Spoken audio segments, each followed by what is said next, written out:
Yeah, not only keeping an eye on Doppler radar tonight, but I'm also keeping a close eye on the temperature, which is now at 33 degrees here at the station. And as we hit that critical point of 32, of course, those streets becoming a little trickier as those wet streets turn into icy streets on untreated pavement. So something to think about if you have to head out early tomorrow morning. We're not done with the snow, just getting started. As you take a look at Copeland Oaks, they are covered out there. Of course, the sidewalk, not so much. Here's a look at the airport. You can see that heavier snow falling across the region, and that's the case all across northeastern Ohio and northwestern Pennsylvania. Let's go ahead and get right to Doppler radar to see where the heaviest snow is going to continue to fall here over the next hour or two. Now, this first burst is ahead of the storm system that is sweeping on through, and it's dumping that heavy snow across Mahoning County up into Warren, Newton Falls. That will lift northward into central Trumbull County and eventually on over to Mercer County within the next half hour. Here across Mahoning County, we just showed you 224 here in the middle part of the county, right underneath that bright white. Those are big, heavy snowflakes falling out there.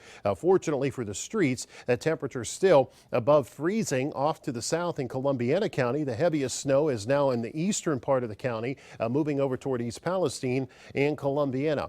Just the beginning of this storm system that continues to pivot on around northeastern Ohio and western Pennsylvania. So here's what I'm expecting for the rest of the night. This heavy band of snow you see moving on through will work its way off to the north and northeast here as we head toward 12:30, 1 o'clock in the morning.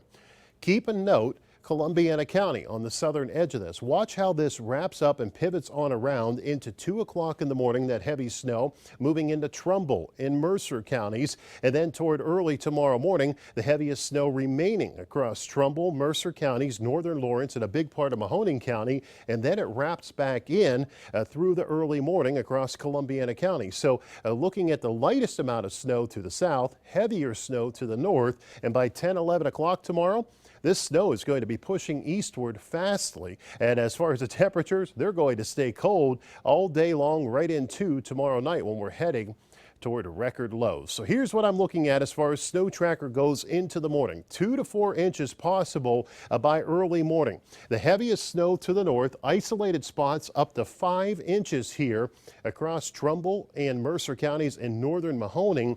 To the south, Columbiana County, a better chance of seeing 2 or 3 inches as the storm wraps up and moves on out of here early tomorrow into the midday hours. Temperatures still above freezing in most spots. Some areas starting to dip toward freezing.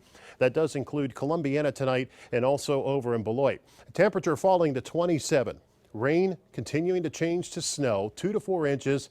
Up to 5 in some isolated spots through morning. A burst of snow early tomorrow morning, then that snow will taper off and move on out of here during the morning, and then just cold through the rest of the afternoon and turning even colder into tomorrow night. 15. That's a record low for your Saturday night. Sunday's high 42. As we go into midday and afternoon, watch for a burst of snow and then changing to rain as a warm air makes a push toward the area.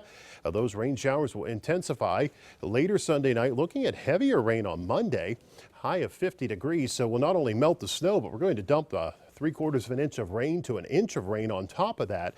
It's going to be a sloppy way to start the week. Temperatures at 43 on Tuesday, just a small chance for a shower, but it gets better. Wednesday, Thursday, Friday, lots of sunshine.